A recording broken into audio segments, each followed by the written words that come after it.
It would be one thing if we had some issue where an important drug relied on some ingredient that was subjected to a rare and bizarre shortage and prices went up.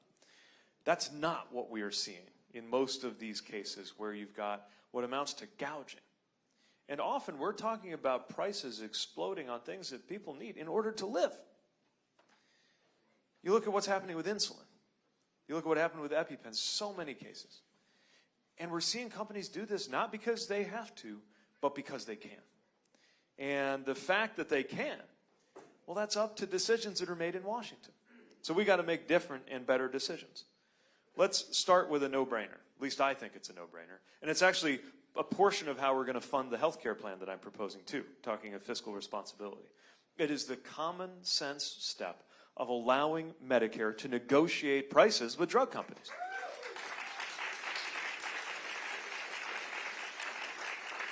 One more example of something that most Americans, I think in both parties, understand we've got to do and can't seem to get it through Washington because our democracy has gotten so warped. That's not the only thing. I believe we need a direct guardrail, an ability to control escalation of prices above the rate of inflation.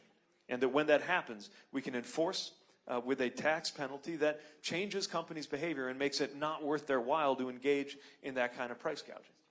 By the way, all of this is compatible with innovation. I'm fine with companies doing well when they create marvelous things, although we should also remember the role of publicly funded research in making those innovations possible. And so we'll continue to support innovation, but we've got to have some common sense here.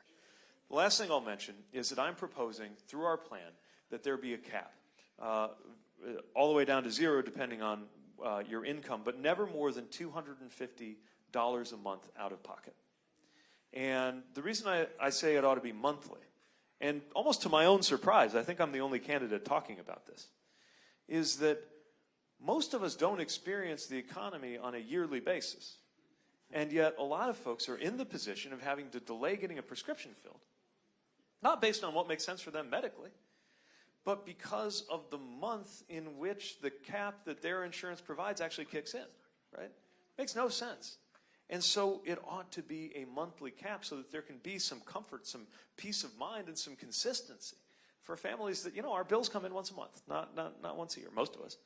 And that ought to be the structure of how we set an out-of-pocket cap. If we take steps like that, we will continue to have marvelous therapies developed, but we will not continue to have this situation where people are forced to choose between groceries or rent and prescription drugs. This country should never accept that being a reality, not in the United States of America.